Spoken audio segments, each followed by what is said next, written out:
मुझे लगता है तुम लेट हो चुके हो, लेकिन अच्छा है कि तुमने इस वीडियो पर क्लिक किया, क्योंकि अगर तुम सच में लेट होते तो ये सवाल तुम्हारे दिमाग में आता ही नहीं कि मेरे साथ क्या गलत हो रहा है। सच ये है कि ज्यादातर लोग जिंदगी में इसलिए नहीं हारते क्योंकि उनमें काबिलियत नहीं होती, बल्कि इसलिए हारते हैं क्योंकि उन्होंने चुपचाप मान लिया होता है कि वे कमजोर है। और जिस दिन इंसान खुद को कमजोर मान लेता है, उसी दिन उसका दिमाग भी उसी तरह काम करने लगता है। आज तुम यहां बैठे हो, शायद फोन हाथ में है और दिमाग में वही पुराना लूप चल रहा है। आज भी कुछ नहीं किया, कल कर लूंगा, मैं पीछे रह गया हूं, सब आगे निकल गए हैं। और सबसे खतरनाक थॉट, शायद मुझ में ही कुछ कमी है। अगर तुम्हें लगता है कि ये बातें तुम्हारे बारे में हैं, तो यकीन मानो तुम अकेले नहीं हो। लेकिन शायद एक बात आज यहीं क्लियर कर लो, ये तुम्हारी रियलिटी नहीं है, ये सिर्फ तुम्हारे दिमाग की बनाई हुई एक इमेज है। हम में से ज्यादातर लोग अपनी जिंदगी वैसी नहीं जी रहे जैसे हम जी सकते थे, क्योंकि हमने अपने बारे में एक चुपचाप बनी हुई परिभाषा एक्सेप्ट कर ली है, बिना सवाल किए, बिना जांचे। और फिर हर दिन उसी परिभाषा को सच साबित करने के लिए फैसले लेते हैं, छोटे फैसले, चुप फैसले, लेकिन उन्हीं फैसलों से पूरी जिंदगी बन जाती है। इस ऑडियो बुक में तुम कोई मोटिवेशन के नारे नहीं सुनोगे, यहां कोई तुम्हें चिल्लाकर आगे बढ़ने को नहीं कहेगा। यहां बस तुम्हें धीरे धीरे ये एहसास होगा कि तुम कभी कमजोर थे ही नहीं, तुम्हें बस गलत तरीके से खुद को देखना सिखा दिया गया था। और जब देखने का तरीका बदलता है तो जिंदगी अपने आप बदलने लगती है। नमस्कार दोस्तों, बुकनोवा में आपका स्वागत है। आज हम बात करने वाले हैं साइको साइबरनेटिक्स के बारे में, एक ऐसी किताब जो तुम्हें बेहतर बनने का दबाव नहीं देती, बल्कि तुम्हें खुद से सही तरीके से मिलवाती है। शायद 2026 में पहली बार तुम अपने दिमाग को नहीं, बल्कि खुद को समझने वाले हो। और जब ऐसा होता है तो इंसान अंदर से टूटता नहीं, बल्कि रिबिल्ड होता है। अगर ये बात तुम्हारे दिल तक पहुंची है तो इस ऑडियो के साथ बने रहो। और हाँ, ऐसी ही मीनिंगफुल ऑडियो बुक्स के लिए बुकनोवा को सब्सक्राइब कर लो, क्योंकि आगे जो आने वाला है वो सिर्फ सुनने के लिए नहीं, महसूस करने के लिए है। चैप्टर 1, मैं खुद को कैसे देखता हूं। यही वो सवाल है जो हमारी पूरी जिंदगी की दिशा तय कर देता है, लेकिन हम में से ज्यादातर लोग इसे कभी पूछते ही नहीं। हम बस जीते चले जाते हैं, रिएक्ट करते रहते हैं और धीरे धीरे अपने बारे में एक चुपचाप बनी हुई तस्वीर को सच मान लेते हैं। बचपन में किसी ने कुछ कह दिया, स्कूल में किसी कंपैरिजन ने दिल में घर बना लिया, किसी फेलियर ने अंदर बैठकर फुसफुसा दिया कि तू इतना ही है, और फिर बिना महसूस किए हम उसी आवाज को अपनी पहचान बना लेते हैं। दिक्कत ये नहीं है कि हम परफेक्ट नहीं हैं, दिक्कत ये है कि हमने खुद को बहुत छोटा देखना सीख लिया है। सोचो जरा, जब तुम सुबह उठते हो और दिन की शुरुआत करते हो तो तुम्हारे दिमाग में सबसे पहले क्या चलता है? मुझे ये नहीं आता, मैं इसमें अच्छा नहीं हूं, दूसरे मुझसे आगे हैं, मेरे लिए चीजें हमेशा मुश्किल क्यों होती हैं। ये शब्द हल्के लगते हैं, लेकिन इन्हीं शब्दों से तुम्हारी सेल्फ इमेज बनती है। सेल्फ इमेज मतलब तुम अपने आप को अंदर से क्या मानते हो। दुनिया तुम्हें क्या कहती है उससे ज्यादा पावरफुल होता है वो जो तुम अपने आप से चुपचाप कहते हो। और मजेदार बात यह है कि तुम्हारा दिमाग बहस नहीं करता, तुम जो भी उसे सच मानकर दे देते हो वो उसी के हिसाब से काम करने लगता है।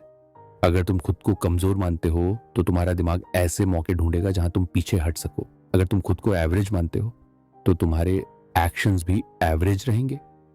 और अगर कहीं अंदर तुमने मान लिया है कि मेरे बस का नहीं, तो दिमाग तुम्हें सही साबित करने में पूरी मेहनत करेगा।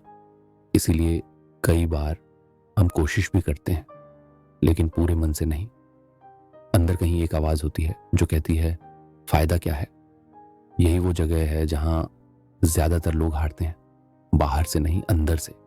यहां एक बात बहुत ध्यान से समझने वाली है, सेल्फ इमेज सच नहीं होती, लेकिन दिमाग उसे सच मान लेता है। और जब दिमाग किसी चीज को सच मान ले तो वही तुम्हारी रियलिटी बन जाती है। तुमने कभी नोटिस किया है, दो लोग एक ही सिचुएशन में होते हैं, एक आगे बढ़ जाता है और दूसरा वहीं अटक जाता है। फर्क टैलेंट का नहीं होता, फर्क इस बात का होता है कि वे खुद को कैसे देखते हैं। एक खुद को सीखने वाला मानता है, दूसरा खुद को असफल। और यही सोच धीरे धीरे उनकी जिंदगी की कहानी लिख देती है। शायद तुम्हारे साथ भी ऐसा हुआ होगा। तुमने कभी पूरी ताकत से खुद को आजमाया ही नहीं, क्योंकि कहीं ना कहीं डर था कि अगर फेल हो गया तो क्या होगा। लेकिन सच ये है कि तुम फेल होने से नहीं डरते, तुम उस इमेज से डरते हो जो फेल होने के बाद तुम्हारे बारे में बन जाएगी। तुम डरते हो कि कहीं ये साबित ना हो जाए कि मैं सच में कमजोर हूं। यही डर हमें सेफ बनाता है, और सेफ रहकर कोई भी अपनी असली ताकत नहीं देख पाता। अब जरा एक पल के लिए रुककर सोचो, अगर आज तक तुमने खुद को जिस नजर से देखा है वो नजर ही गलत हो तो, अगर तुम्हारी प्रॉब्लम कैपेसिटी की नहीं परसेप्शन की हो तो, अगर तुमने अपने बारे में जो मान लिया है वो किसी पुराने एक्सपीरियंस का असर हो, कोई फाइनल ट्रूथ नहीं, तो यही एहसास इस पूरी जर्नी की शुरुआत है। क्योंकि जिस दिन इंसान ये समझ लेता है कि मैं जैसा खुद को देख रहा हूं वैसा होना जरूरी नहीं, उसी दिन बदलाव शुरू हो जाता है। यहां कोई तुम्हें नया इंसान बनने को नहीं कह रहा, तुम्हें बस अपनी पुरानी तस्वीर को थोड़ा सा सवालों के कटघरे में खड़ा करना है। खुद से पूछना है, मैं ये क्यों मानता हूं? ये बात मैंने खुद डिसाइड की थी या किसी और ने मेरे अंदर डाल दी? और जब ये सवाल उठते हैं तो सेल्फ इमेज हिलने लगती है, और जब सेल्फ इमेज हिलती है तो जिंदगी अपने आप हिलती है। याद रखो, तुम जो सोचते हो कि तुम हो, तुम वही बनते चले जाते हो। लेकिन अच्छी खबर यह है कि सेल्फ इमेज पत्थर पर लिखी इबारत नहीं है, इसे बदला जा सकता है, धीरे धीरे, चुपचाप, लेकिन पूरी ताकत के साथ। और यही वजह है कि इस सफर की शुरुआत बाहर से नहीं, अंदर से होती है। आज नहीं तो कल तुम्हें यह तय करना ही पड़ेगा कि तुम अपने आप को किस नजर से देखना चाहते हो, क्योंकि वही नजर तुम्हारे हर फैसले, हर कोशिश और हर सपने का रास्ता तय करेगी। चैप्टर 2, दिमाग एक मशीन है, दुश्मन नहीं। लेकिन ज्यादातर लोग अपनी पूरी जिंदगी इसी गलत फहमी में गुजार देते हैं कि उनका दिमाग उनके खिलाफ काम कर रहा है। मेरा माइंड ही मेरा दुश्मन है, मैं ओवरथिंक करता हूं, मैं कंट्रोल नहीं कर पाता। ये सब बातें तुमने भी कभी ना कभी खुद से कही होंगी। और यहीं से एक और चुपचाप बनी हुई कहानी शुरू हो जाती है, जिसमें दिमाग को दोषी मान लिया जाता है। जबकि सच्चाई ये है कि दिमाग कभी भी तुम्हारा दुश्मन नहीं था, वह बस वही कर रहा था जो तुमने उसे सिखाया था। जरा इसे ऐसे समझो, दिमाग किसी जज की तरह नहीं होता जो ये तय करे कि सही क्या है और गलत क्या। दिमाग ज्यादा एक मशीन की तरह होता है, एक ऐसी मशीन जो गोल के पीछे चलती है। तुम उसे जो दिशा दिखाते हो वो उसी दिशा में पूरी ईमानदारी से काम करने लगता है। दिक्कत तब होती है जब डायरेक्शन ही गलत होती है। फिर हमें लगता है कि मशीन खराब है, जबकि असल में हमने उसे गलत एड्रेस दे दिया होता है। जब तुम बार बार अपने आप से कहते हो मुझसे नहीं होगा, तो दिमाग उसे चैलेंज नहीं करता, वो कहता है ठीक है, अगर ऐसा है तो चलो ऐसे रास्ते ढूंढते हैं जहां कोशिश ही ना करनी पड़े। जब तुम ये मान लेते हो कि मैं हमेशा लेट हो जाता हूं, तो दिमाग उसी हिसाब से प्लानिंग करता है। वो तुम्हें अलर्ट नहीं करता, पुश नहीं करता, क्योंकि उसके लिए तुमने एक सच डिफाइन कर दिया है। और दिमाग का काम सच को साबित करना होता है, उसे बदलना नहीं। यही वजह है कि कई बार हमें लगता है कि हम खुद के खिलाफ काम कर रहे हैं, लेकिन सच ये है कि दिमाग हमारे खिलाफ नहीं, हमारी मान्यताओं के पक्ष में काम कर रहा होता है। तुम जो मानते हो, दिमाग उसे पूरा करने की कोशिश करता है, चाहे वो बिलीफ तुम्हारे लिए अच्छा हो या बुरा। मशीन को फर्क नहीं पड़ता, वो सिर्फ इंस्ट्रक्शंस फॉलो करती है। अब यहां एक सटल लेकिन पावरफुल बात है। अगर दिमाग एक मशीन है तो उसे फोर्स से नहीं चलाया जाता, उससे सही इनपुट दिया जाता है। ज्यादातर लोग अपने दिमाग से लड़ते रहते हैं। सोचना बंद कर, ये मत सोच, ऐसा क्यों सोच रहा हूं। और जितना ज्यादा लड़ते हैं उतना ज्यादा शोर बढ़ता जाता है, क्योंकि मशीन को अगर डंडे से पीटो तो वो बेहतर काम नहीं करती, उल्टा और बिगड़ जाती है। दिमाग इमेजिनेशन पर सबसे तेज काम करता है।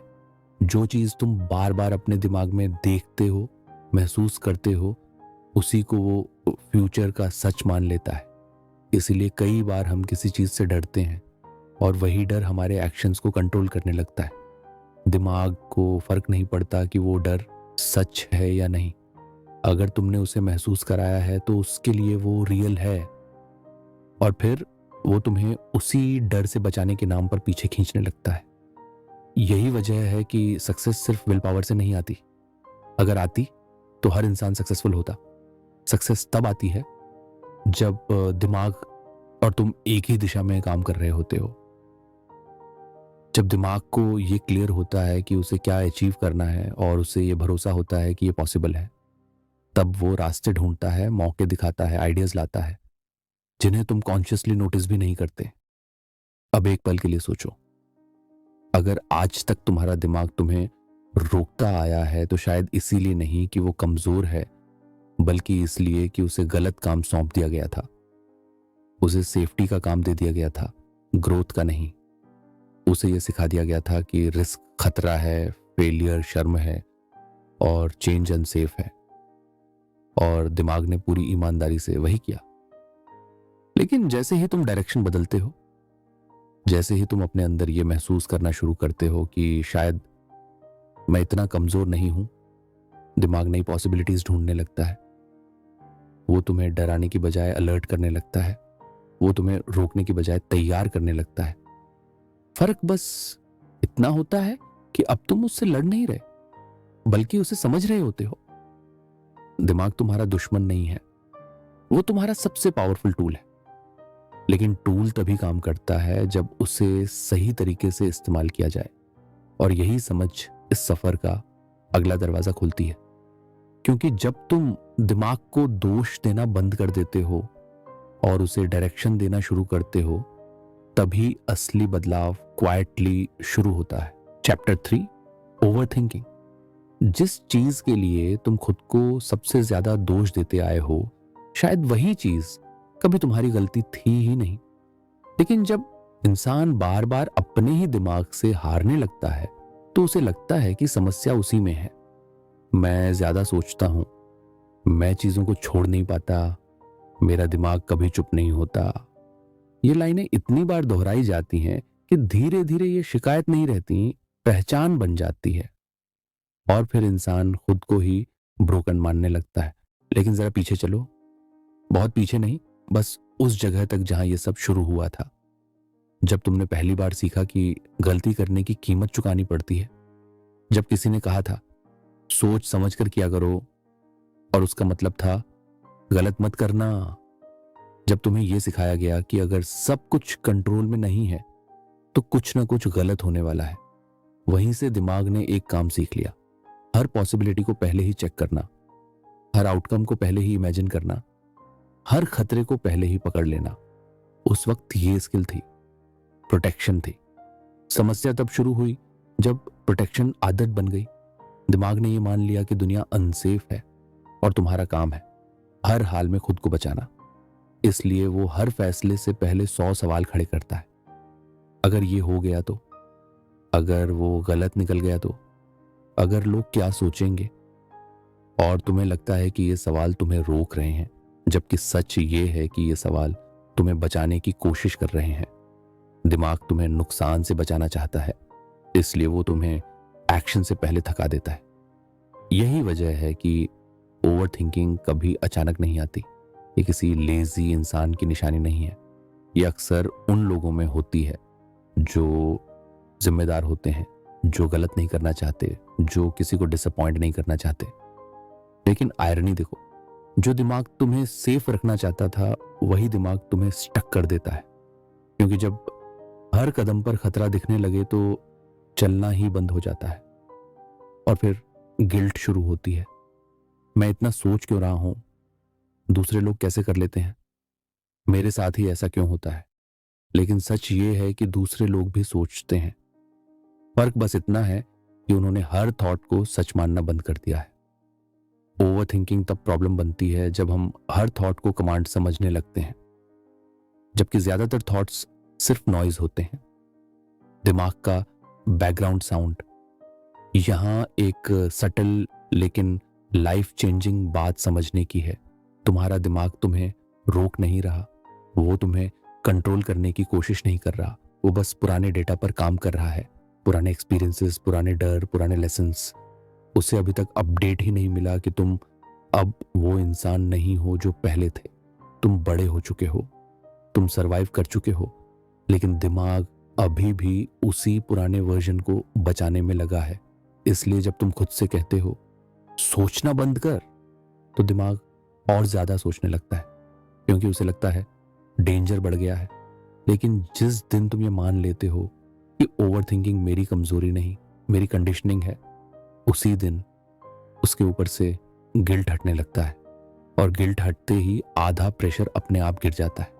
अब जरा ध्यान दो, ओवर थिंकिंग तब सबसे ज्यादा बढ़ती है जब तुम थके होते हो, जब तुम्हें लगता है कि तुम पीछे रह गए हो, जब तुम्हारे अंदर क्लैरिटी नहीं होती। ये कोई कैरेक्टर फ्लॉ नहीं है, ये एक सिग्नल है, एक इशारा कि दिमाग को क्लैरिटी चाहिए, लड़ाई नहीं। दिमाग को डायरेक्शन चाहिए, डांट नहीं। और जैसे ही तुम उसे ये डायरेक्शन देना शुरू करते हो, जैसे ही तुम ये महसूस करते हो कि हर थॉट सच नहीं है, वैसे ही शोर थोड़ा कम होने लगता है। तुरंत नहीं, धीरे धीरे, लेकिन रियल तरीके से। तुम थॉट्स को आने देते हो, लेकिन उन पर रिएक्ट नहीं करते। तुम उन्हें सुनते हो, लेकिन फॉलो नहीं करते। और यहीं से असली फ्रीडम शुरू होती है। ओवर थिंकिंग तुम्हारी गलती नहीं थी, लेकिन अब इसे समझना तुम्हारी जिम्मेदारी है। क्योंकि जिस दिन तुम दिमाग से लड़ना बंद कर देते हो और उसे समझना शुरू करते हो, उसी दिन वो तुम्हें रोकना छोड़ देता है। वो तुम्हारे साथ काम करने लगता है। और जब ऐसा होता है तो इंसान पहली बार अपने अंदर थोड़ी शांति महसूस करता है, बिना कुछ बदले, बिना कहीं भागे, बस इसलिए क्योंकि अब वो खुद से लड़ नहीं रहा होता। चैप्टर 4, फेलियर ने तुम्हें तोड़ा नहीं। फेलियर एक ऐसा शब्द जिसे सुनते ही हमारे अंदर कुछ सिकुड़ जाता है, जैसे किसी ने सीधे हमारी पहचान पर उंगली रख दी हो। हम फेलियर को एक घटना की तरह नहीं देखते, हम उसे अपने नाम के साथ जोड़ लेते हैं। मैं फेल हो गया, और धीरे धीरे ये बन जाता है मैं ही फेल हूं। यहीं से असली नुकसान शुरू होता है, क्योंकि इंसान किसी घटना से नहीं टूटता, वह उस मतलब से टूटता है जो वह उस घटना को दे देता है। जरा याद करो, पहली बार जब तुमने कुछ पूरी उम्मीद के साथ किया था और वो वैसा नहीं हुआ जैसा तुम चाहते थे। उस दिन दर्द सिर्फ इसीलिए नहीं हुआ था कि चीजें बिगड़ गईं, बल्कि इसलिए हुआ था क्योंकि अंदर कहीं ये आवाज उठी थी, देखा मैं कर ही नहीं सकता। उस एक पल ने शायद तुम्हारे कई आगे के फैसले बदल दिए। तुमने कोशिश कम कर दी, सपने छोटे कर दिए, और धीरे धीरे खुद को समझा दिया कि सेफ रहना ही बेहतर है। लेकिन सच ये है कि फेलियर कभी तुम्हें तोड़ने नहीं आया था, वह तो सिर्फ तुम्हें बताने आया था कि यह तरीका काम नहीं कर रहा। बस इतना ही। प्रॉब्लम फेलियर नहीं थी, प्रॉब्लम वो कहानी थी जो तुमने फेलियर के बाद खुद को सुनाई। तुमने उसे एंड मान लिया, जबकि वो सिर्फ फीडबैक था। और फीडबैक तब खतरनाक बनता है जब उसे पहचान बना लिया जाए। सोचो जरा, अगर हर बच्चा गिरने के बाद ये मान ले कि चलना मेरे बस का नहीं, तो कोई भी इंसान कभी चलना नहीं सीख पाएगा। लेकिन बच्चा गिरता है, रोता है, और फिर उठकर दोबारा कोशिश करता है। क्यों? क्योंकि उसके दिमाग में गिरने का मतलब मैं गलत हूं नहीं होता। गिरना बस प्रोसेस का हिस्सा होता है। जैसे जैसे हम बड़े होते हैं, हम गिरने को पर्सनल लेना सीख लेते हैं, और यहीं से डर पैदा होता है। फेलियर का डर इतना नहीं होता जितना उस शर्म का डर होता है जो फेलियर के साथ जोड़ दी जाती है। लोग क्या कहेंगे, मैं खुद को कैसे देखूंगा, कहीं ये साबित ना हो जाए कि मैं कमजोर हूं। और इस डर में इंसान वो सब छोड़ देता है जो उसे आगे ले जा सकता था। वो वही करने लगता है जिसमें गिरने का खतरा कम हो। लेकिन जहां खतरा नहीं, वहां ग्रोथ भी नहीं होती। एक बात बहुत ध्यान से समझो, फेलियर तुम्हारी वैल्यू तय नहीं करता। फेलियर सिर्फ ये दिखाता है कि तुमने कुछ ऐसा करने की हिम्मत की जिसमें आउटकम गारंटी नहीं था। और यही हिम्मत, यही हर स्ट्रांग इंसान की पहचान होती है। जो लोग कभी फेल नहीं होते, वे अक्सर इसलिए नहीं फेल होते क्योंकि वे कुछ बड़ा करने की कोशिश ही नहीं करते। जब तुम फेलियर को दुश्मन मान लेते हो तो तुम उससे भागने लगते हो, लेकिन जब तुम उससे टीचर मान लेते हो तो तुम उससे सीखने लगते हो। फर्क सिर्फ नजरिए का है, लेकिन असर पूरी जिंदगी पर पड़ता है। फेलियर तुम्हें रोकने नहीं आया था, वह तुम्हें रिफाइन करने आया था। वह तुम्हें यह दिखाने आया था कि तुम्हें कहां मजबूत होना है, कहां बदलना है और कहां खुद पर भरोसा करना है। शायद आज भी तुम्हारे अंदर किसी पुराने फेलियर का बोझ बैठा हो, कोई ऐसा पल जिसे तुम बार बार याद करते हो और खुद को कमतर महसूस करते हो। अगर ऐसा है तो एक पल के लिए रुक जाओ, उस पल को दोबारा देखो, लेकिन इस बार खुद को दोष देने के लिए नहीं, बल्कि समझने के लिए। पूछो, इसने मुझे क्या सिखाया? क्योंकि जिस दिन तुमने ये सवाल पूछ लिया, उसी दिन फेलियर ने तुम्हारे ऊपर से अपना बोझ खो दिया। फेलियर ने तुम्हें तोड़ा नहीं, उसने बस तुम्हें ये मौका दिया कि तुम खुद को नए तरीके से बना सको। और जब इंसान ये समझ लेता है तो गिरना डरावना नहीं रहता। गिरना बस रास्ते का एक हिस्सा बन जाता है, एक ऐसा हिस्सा जो तुम्हें आगे बढ़ने से रोकता नहीं बल्कि और मजबूत बनाता है। चैप्टर 5, पुराने घाव जिनके नाम भी नहीं थे। कुछ घाव ऐसे होते हैं जिन पर कभी खून नहीं दिखता, कोई पट्टी नहीं बंधती, और फिर भी वे अंदर बहुत गहरे बैठे रहते हैं। हम उन्हें नाम भी नहीं दे पाते, बस इतना जानते हैं कि कभी कभी बिना वजह भारीपन आ जाता है, दिल थोड़ा सा डूबने लगता है और मन अचानक थक जाता है। लोग पूछते हैं क्या हुआ, और हमारे पास कोई साफ जवाब नहीं होता, क्योंकि जो दर्द शब्दों में नहीं ढलता वही सबसे ज्यादा असर करता है। अक्सर ये घाव किसी एक बड़े हादसे से नहीं बनते, ये छोटे छोटे पलों से बनते हैं। जब किसी ने हमारी बात सुने बिना हमें गलत ठहरा दिया, जब हम पूरी उम्मीद के साथ कुछ लेकर गए और सामने से ठंडा सा जवाब मिला, जब हमें यह महसूस कराया गया कि हम ज्यादा हैं या कम हैं या जैसे हैं वैसे ठीक नहीं हैं, उस वक्त हम रोए नहीं, चिल्लाए नहीं, बस चुप हो गए। और वही चुप्पी धीरे धीरे घाव बन गई। समस्या ये नहीं कि हमें चोट लगी थी, चोट तो सबको लगती है। समस्या ये है कि हमें कभी सिखाया ही नहीं गया कि उस चोट के साथ क्या करना है। हमें बस आगे बढ़ना सिखाया गया। भूल जाओ, स्ट्रांग बनो, इतनी सी बात पर क्यों सोच रहे हो? और हमने वही किया, हमने महसूस करना बंद कर दिया। लेकिन जो चीज महसूस नहीं की जाती वो खत्म नहीं होती, वो अंदर कहीं बैठ जाती है और सही समय पर अपना असर दिखाती है। कभी तुम नोटिस करोगे कि कोई छोटी सी बात भी तुम्हें बहुत ज्यादा अफेक्ट कर जाती है। कोई कमेंट, कोई कंपैरिजन, कोई रिजेक्शन। बाहर से देखने पर लगेगा कि रिएक्शन ज्यादा है, लेकिन असल में वो रिएक्शन उस पल का नहीं होता, वो उन सारे पुराने पलों का जोड़ होता है जिन्हें कभी पूरा महसूस नहीं किया गया। पुराने घाव ऐसे ही काम करते हैं, वे वर्तमान को नहीं देखते, वे बस ट्रिगर ढूंढते हैं। और सबसे अजीब बात यह है कि हम इन्हीं घावों को अपनी पर्सनैलिटी का हिस्सा मान लेते हैं। मैं ऐसा ही हूं, मैं जल्दी अटैच हो जाता हूं, मैं ज्यादा एक्सपेक्ट कर लेता हूं, मैं खुश नहीं रह पाता। लेकिन सच ये है कि ये ट्रेट्स नहीं होते, ये वुंड्स होते हैं। ये वो जगह होती हैं जहां हमें कभी सुरक्षा नहीं मिली, समझ नहीं मिली या अपनापन नहीं मिला। जब इंसान ये मान लेता है कि उसके अंदर कुछ टूटा हुआ है, तो वो अपनी खुशी से भी डरने लगता है, क्योंकि उसे लगता है कि अगर ज्यादा खुश हुआ तो फिर चोट लगेगी। इसलिए वो आधी खुशी पर ही रुक जाता है। आधे रिश्ते, आधे सपने, आधा भरोसा। बाहर से सब ठीक लगता है, लेकिन अंदर कुछ खाली सा रहता है। हीलिंग का मतलब ये नहीं होता कि तुम पास्ट को मिटा दो। हीलिंग का मतलब होता है पास्ट को उस नजर से देखना जिसमें तुम खुद को दोषी ना मानो। ये मान लेना कि उस वक्त तुम जितना कर सकते थे उतना ही किया, और जो नहीं कर पाए वो तुम्हारी कमजोरी नहीं थी, वो तुम्हारी समझ की उस समय की सीमा थी। जैसे जैसे समझ बढ़ती है वैसे वैसे दर्द हल्का होने लगता है। एक पल के लिए सोचो, अगर तुम अपने अंदर बैठे उस छोटे से वर्जन से मिल पाते जिसने पहली बार खुद को अकेला महसूस किया था, तो तुम उससे क्या कहते? शायद तुम उसे ये नहीं कहते कि स्ट्रांग बनो, बल्कि ये कहते कि तुम ठीक हो, तुम्हें ऐसा महसूस करने का हक है, तुम अकेले नहीं हो। और यही शब्द जो कभी हमें नहीं मिले, वही शब्द आज हीलिंग की शुरुआत बन सकते हैं। पुराने घाव तभी भरते हैं जब हम उन्हें पहचानते हैं, उनसे भागते नहीं।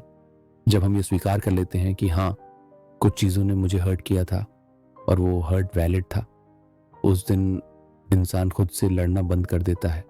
और जैसे ही ये लड़ाई खत्म होती है, अंदर एक हल्कापन आने लगता है, बिना कुछ बदले, बिना किसी को दोष दिए, बस इसलिए क्योंकि अब तुम अपने ही दर्द को समझ रहे हो। ये सफर आसान नहीं होता, लेकिन ये जरूरी होता है, क्योंकि जब पुराने घाव धीरे धीरे भरने लगते हैं, तब इंसान पहली बार बिना डर के खुश होना सीखता है, बिना इस डर के कि कहीं फिर चोट ना लग जाए। और यही वो जगह है जहां जिंदगी सिर्फ चलती नहीं, हल्की होने लगती है। Chapter 6, winning feeling. कुछ जीत ऐसी होती हैं जिनके लिए तालियां नहीं बजती, कोई सर्टिफिकेट नहीं मिलता और बाहर की दुनिया को पता भी नहीं चलता कि कुछ बदला है, लेकिन अंदर अंदर कुछ स्थायी रूप से बदल जाता है। यही असली जीत होती है। विनिंग फीलिंग कोई ट्रॉफी नहीं है, कोई बड़ा अचीवमेंट नहीं है, बल्कि वो एहसास है जो तुम्हें अपने आप पर भरोसा करना सिखाता है। वो एहसास जो कहता है, मैं ठीक हूं, मैं संभाल सकता हूं। ज्यादातर लोग जीत को बाहर ढूंढते हैं, बड़ा रिजल्ट, बड़ा सक्सेस, बड़ा मोमेंट। उन्हें लगता है कि जब वो मिल जाएगा तब अंदर अच्छा लगेगा, लेकिन सच्चाई उलटी है। बाहर की जीत तब टिकती है जब अंदर पहले से विनिंग फीलिंग मौजूद होती है, वरना चाहे कितनी भी बड़ी सफलता क्यों ना मिल जाए, अंदर खालीपन रह ही जाता है। विनिंग फीलिंग किसी एक दिन नहीं आती, ये छोटे छोटे पलों से बनती है। जब तुम डर के बावजूद कोई छोटा कदम उठा लेते हो, जब तुम खुद से किया हुआ कोई वादा निभा लेते हो, जब तुम थकान के बावजूद रुकते नहीं। ये पल दिखने में साधारण होते हैं, लेकिन अंदर कुछ मजबूत करते हैं। हर बार जब तुम अपने आप को निराश नहीं करते, तुम अंदर एक साइलेंट कॉन्फिडेंस जमा करते हो। बहुत बार हम खुद को इसलिए वीक समझ लेते हैं क्योंकि हमने अपनी छोटी जीतों को कभी गिना ही नहीं। हम सिर्फ वही देखते हैं जो नहीं हुआ, जो नहीं मिला, जो अधूरा रह गया। लेकिन जो हो चुका है, जो तुम सरवाइव कर चुके हो, जो तुम झेल चुके हो, वो सब तुम्हारी ताकत का सबूत है।